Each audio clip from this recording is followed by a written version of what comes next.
Bien, llegamos al final de esta serie de reflexiones sobre el amor de Dios. Nadie nos ama y nos amará jamás como nos ama nuestro Padre Celestial, con toda esa paciencia, con toda esa bondad, con toda esa compasión, con toda esa misericordia, con todas esas nuevas oportunidades que nos da a diario, con toda la fortaleza cuando no hemos podido seguir adelante, aunque no lo hemos visto milagrosamente, muchas veces ha intervenido en nuestras vidas. Vemos hoy el caso de ese carcelero malvado que Dios ama y que Dios salva a pesar de su comportamiento, a pesar de su trabajo y de lo que hacía. De eso vamos a estar hoy, sobre eso vamos a estar hoy reflexionando, Hechos capítulo 16. Así que bueno, bienvenidos nuevamente a este espacio de amor, de expansión y sobre todo de trascendencia. Gracias por acompañarnos semana a semana en nombre de mi persona, Carlos León, y de la Iglesia de Cristo, aquí en San Antonio de los Altos, Miranda, Venezuela.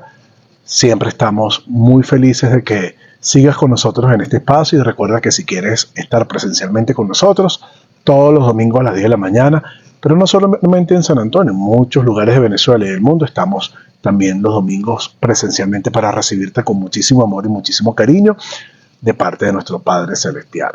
Recuerda que para agregarte valor con este espacio son horas o incluso días de trabajo, y tú, para ayudarnos a agregarle valor a otros, solamente tienes que con un segundo de tu tiempo, suscribiéndote, dándole like, compartiendo, nos puedes ayudarnos a bendecir a otros. Entonces, por favor, hazlo.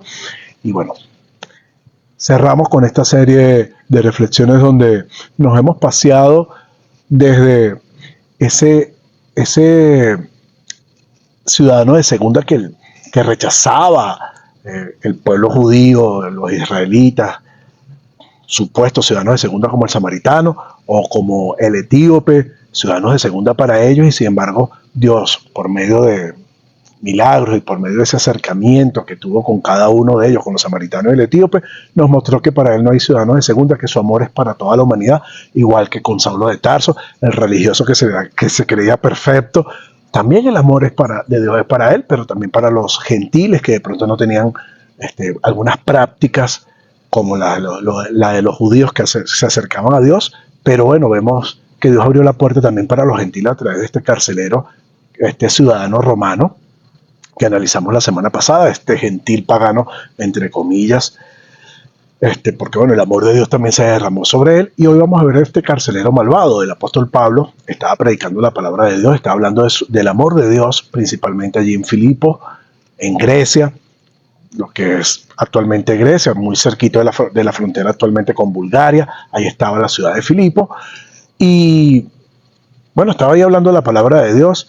Y bueno, y hay un evento allí donde es acusado injustamente. Para no hacer el cuento largo, te invito a leerlo en Hechos capítulo 16.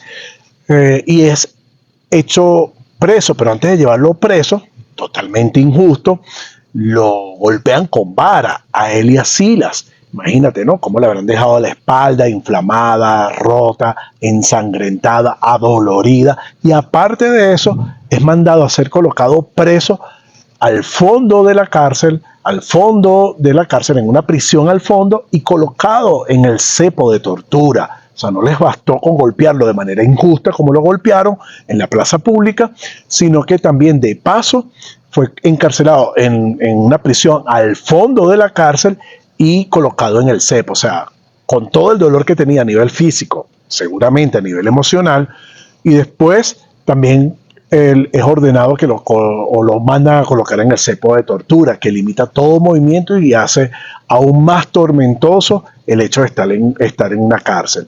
En esa condición, a la medianoche, se encuentran Pablo y Silas, en esa condición física y emocional, se encuentran Pablo y Silas con una actitud espiritual hermosísima, porque cuando estamos llenos de Dios, las circunstancias externas no nos aminoran, no nos hacen desmayar. Cuando estamos llenos de Dios, a pesar de que nuestra espalda esté rota, inflamada, ensangrentada, dolorida, a pesar de que estemos en un cepo de tortura que nos limita el movimiento, en una cárcel fría y oscura, nosotros, cuando estamos llenos de Dios, cuando nuestra copa está rebosando, como dice el Salmo capítulo 23, mi copa está rebosando, bueno, nosotros en ese momento podemos todavía tener la mejor actitud posible, como la que tenían Pablo y Silas, y responder al amor de Dios de una manera positiva, alabando al Señor en ese momento y agradeciéndole.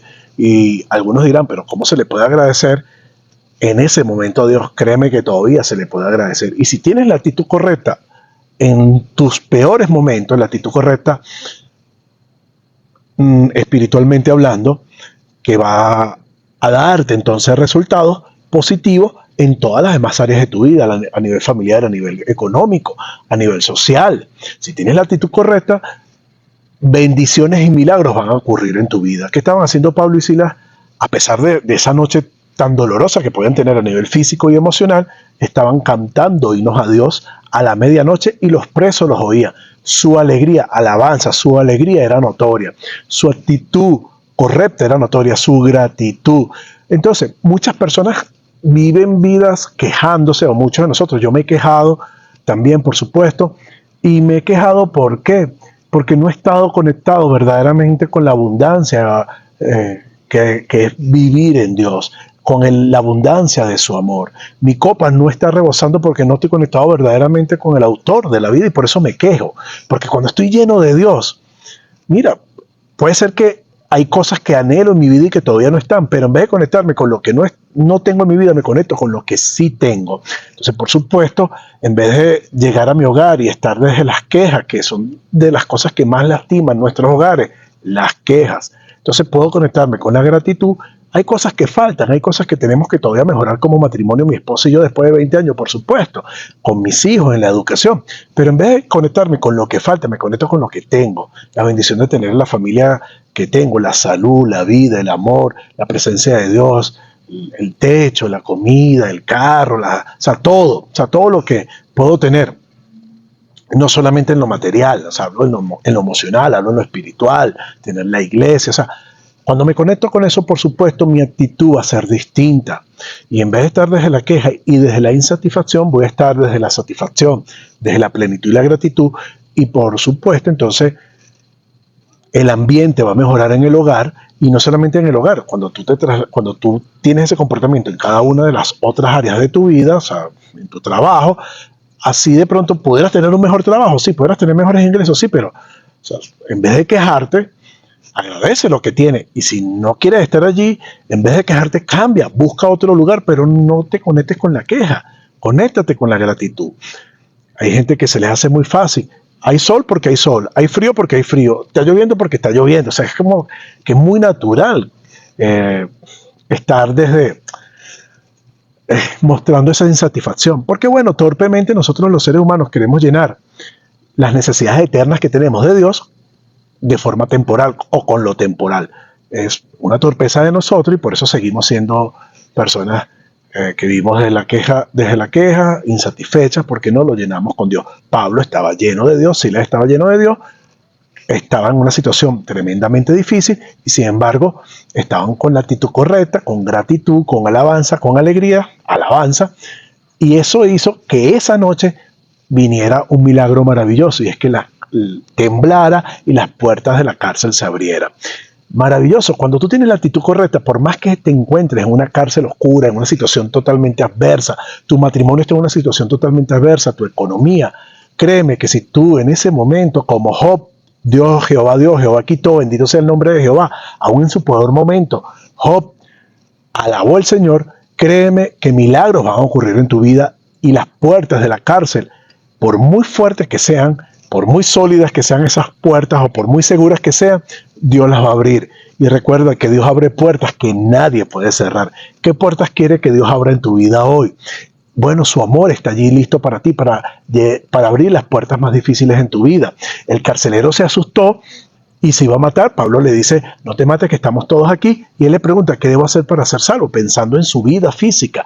Nuevamente, lo temporal, queriendo cubrir lo temporal, y Pablo le da una respuesta espiritual, una respuesta eterna, una respuesta para que llene, cubre esa necesidad eterna que tiene con lo eterno, no con lo temporal. Entonces, porque él ya se iba a matar, el carcelero. Entonces, y después tenía miedo de que los presos lo mataran. ¿Qué debo hacer para ser salvo? Y Pablo le dice, cree en el Señor Jesucristo y serás salvo tú y tu casa. Y comenzaron a hablarle la palabra de Dios, les lavaron las heridas y a esa misma hora de la noche fueron bautizados. Entonces ahí vemos que para que el apóstol, o para que el carcelero, mejor dicho, recibiera el amor de Dios, para el apóstol Pablo el amor de Dios era hablar de Jesucristo. principalmente a las personas que crean en el sacrificio de Jesús, que crean en su evangelio. Es lo que hace con el carcelero. Y para el carcelero era recibir ese evangelio hermoso de Jesucristo, creyéndolo y bautizándose. No solamente creyendo, porque las personas se quedan con ese versículo nada más allí y le echan tijera al que sigue, donde también habla de bautismo, porque le hablaron de la palabra y enseguida, a esa misma hora de la noche, eso habla de la urgencia del bautismo, fueron bautizados. ¿Qué debo hacer para ser salvo? Es una pregunta que aparece 3 veces en el libro de los Hechos. Lo vemos en Hechos capítulo 2, cuando la multitud le pregunta a Pedro y a los otros apóstoles, ¿qué haremos? Y él les dice que se arrepientan y se bautizan. Lo vemos aquí, que le habla de creer, y lo vemos con el apóstol Pablo cuando recuerda su conversión en el capítulo 22, diciendo que tenía que creer y bautizarse. Entonces, o que tenía que bautizarse. Es hablando, más que creer, tenía que bautizarse. Entonces, levántate, bautízate y lava tus pecados invocando su nombre. Entonces, en cada uno de los casos, ¿qué debo hacer? La respuesta fue distinta, pero se complementa. No es que la Biblia se contradice, se complementa. ¿Por qué? Porque eran los distintos niveles de madurez que se encontraba cada una de las personas que preguntan sobre esto. Se supone que ya Pablo ya creía, porque cuando Dios le dijo, ¿qué quieres que hagas? Cuando él le dijo al Señor, ¿qué quieres que hagas? O sea, ya creía en el Señor y por supuesto estaba arrepentido. Por eso no le habló ni de creer ni de arrepentirse, porque ya estaba arrepentido y tuvo 3 días sin comer. A los 3.000 que se bautizaron, o a esas personas en Hechos capítulo 2 que preguntaron qué haremos, les habló de arrepentirse y bautizarse, no de creer, porque estaban allí porque creían. Al carcelero le habla de creer, pero lo vemos luego arrepentido porque le lava las heridas al apóstol Pablo. Y por supuesto, bautizándose, que se bautiza. Y quizás él mismo había golpeado al apóstol Pablo, y el trabajo que tenía era un trabajo de ejecutar esa ley, por muy injusta que fuera, dentro del Imperio Romano. Ejecutar esa ley, no solamente encarcelando a la gente, sino incluso sometiéndolos a tortura. Carcelero malvado, sirviendo al malvado Imperio Romano, al pagano Imperio Romano. Pero aquí lo vemos recibiendo el amor de Dios y siendo redimido por el amor de Dios, y él con toda la humildad, no solamente creyendo, sino bautizándose con su familia a la misma hora de la noche. Y muchas personas entonces agarran a los que quieren obedecer el evangelio, los mandan a hacer cursos de 6 meses, de años, para poderse bautizar o planificar viajes. No.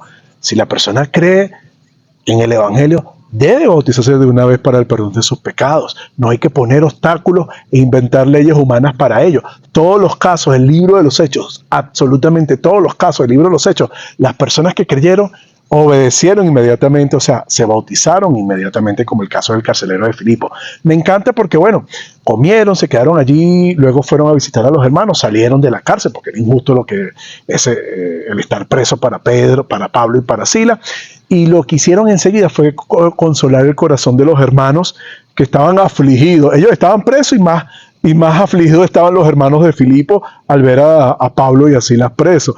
Entonces los apresados, los que fueron torturados físicamente y los que estaban en una condición difícil físicamente, fueron a consolar a los que no les había pasado nada. Que su dolor era más mental que físico. Que su dolor era mental, no físico. Los que tenían dolor físico consolando a los que tenían dolor mental. Pero me encanta, porque cuando tú estás lleno del amor de Dios y estás lleno de la palabra de Dios, estás lleno de la presencia de Dios en tu vida, esta es la consecuencia. Esto es lo que sucede. Incluso puedes sentir un dolor físico muy tremendo, pero tú te dedicas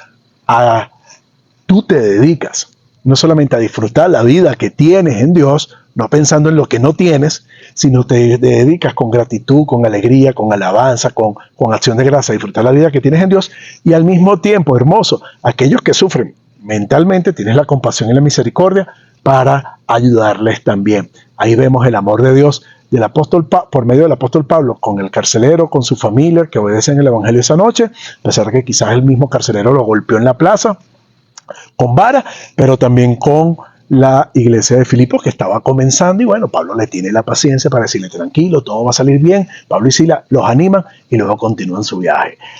Qué hermoso el amor de Dios, cómo se manifiesta en la vida de de nosotros constantemente y a veces no nos damos cuenta, y cómo quiere Dios que lo manifestemos a la vida de otros. Así que recibe ese amor de Dios y recuerda que el amor de Dios no es solamente para que tú seas salvo, sino también para que seas transformado mientras que llegas a los cielos. Gracias por acompañarnos y te amo en Cristo. Muchas bendiciones.